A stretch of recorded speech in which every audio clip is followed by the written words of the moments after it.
విద్యార్థులకు fee reimbursement స్కాలర్షిప్లు అందడం లేదు. ఉద్యోగుల సప్లిమెంటరీ బిల్లులు క్లియర్ కావడం లేదు. ప్రభుత్వ ఆసుపత్రులకు మందులు సరఫరా చేసే కంపెనీలకు బిల్లుల చెల్లింపు జరగడం లేదు. ఆరోగ్యశ్రీ నెట్వర్క్ ఆసుపత్రులకు చెల్లింపులు లేవు. గత బీఆర్ఎస్ ప్రభుత్వంలో పేరుకుపోయిన బిల్లులు ఇప్పటికీ క్లియర్ కావడం లేదు. ఖజానాలో సొమ్ము లేక ప్రభుత్వం వీటిని పెండింగ్ లో పెడుతోంది.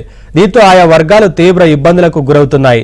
కాలేజీ యాజమాన్యాల నుంచి విద్యార్థులకు సమస్యలు ఎదురవుతుండగా ఆసుపత్రుల్లో మందులు లభించక ఆరోగ్యశ్రీ సేవలు సవ్యంగా అందక రోగులు ఇబ్బందులు ఎదుర్కొంటున్నారు. అయితే విద్యార్థుల ఫీజు రియంబర్స్మెంట్ కు సంబంధించిన బకాయిలు చెల్లించకపోవడంతో కాలేజీల నిర్వహణ కష్టంగా మారిందని యాజమాన్యాలు వాపోతున్నాయి.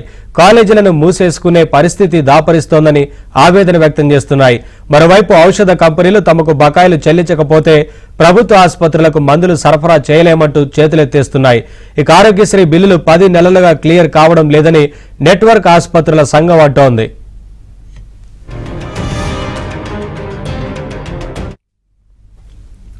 రాష్ట్ర ఆర్థిక పరిస్థితి అంతంత మాత్రంగానే ఉండడం, నెలవారీగా సమకూరుతున్న రాబడులు నెలవారీ వ్యయాలకే సరిపోతుండటంతో ప్రభుత్వ ఖజానాలో సొమ్ము మిగలడం లేదు.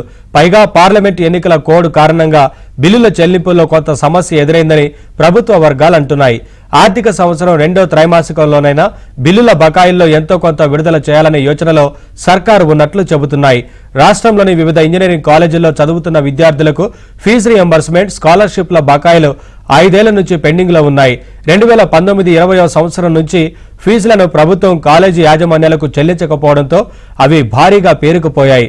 వీటికి ప్రతి ఏటా కొంత కలుస్తూ ప్రస్తుతం ఈ 2 పద్దుల కింద 6,000 కోట్ల దాకా పెండింగ్ లో ఉన్నాయి. వీటిలో రియంబర్స్మెంట్ బకాయిలే 4,000 కోట్లకు పైగా ఉన్నట్లు సమాచారం. 2019-20లో 500 కోట్లు, 2021లో 2,250 కోట్ల బకాయిలు ఉండగా ప్రభుత్వం 1,850 కోట్లు చెల్లించింది. ఆ తర్వాత నుంచి ఒక్క రూపాయి కూడా విడుదల చేయలేదు. దీంతో ఇంజనీరింగ్ కాలేజీలు విద్యార్థులకు సర్టిఫికెట్లు ఇవ్వడం లేదు. ఫలితంగా ఇంజనీరింగ్ పూర్తి చేసుకుని బయటికి వెళ్లబోయే విద్యార్థుల పరిస్థితి ఆందోళనకరంగా మారింది. మరోవైపు ఇంటర్, డిగ్రీ పూర్తయిన విద్యార్థులు 2-3 ఏళ్ల క్రితమే కోర్సును పూర్తి చేసినా ఫీజు రియంబర్స్మెంట్ కాలేదు.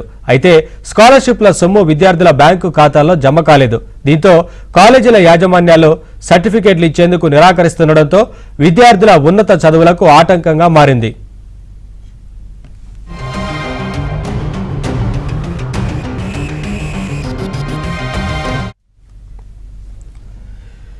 వాస్తవానికి రాష్ట్ర ఆర్థిక పరిస్థితి ఏమంతగా బాగాలేదు. నెలవారీగా సమకూరుతున్న రాబడులు నెలవారీ వ్యయాలకే సరిపోతున్నాయి.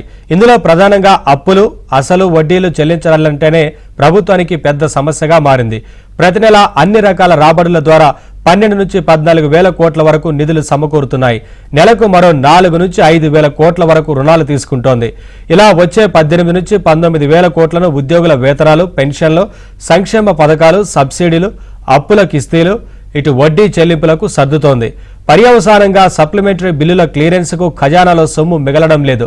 అప్పుల అసలు, వడ్డీల కింద 2023-24లో ప్రభుత్వం 53,978 కోట్లను చెల్లించాల్సి వచ్చింది. ఇందులో బడ్జెట్ రుణాల అసలు కిస్తీలు, వడ్డీలకు 32,939 కోట్లను చెల్లించాల్సి రాగా బడ్జెట్కు ఆవల కార్పొరేషన్ల గ్యారంటీల పేర తీసుకున్న రుణాల అసలు, వడ్డీల కింద 21,039 కోట్లను చెల్లించింది. అంటే నెలకు సగటున 5,000 కోట్లు అసలు, వడ్డీలకే సరిపోయాయి.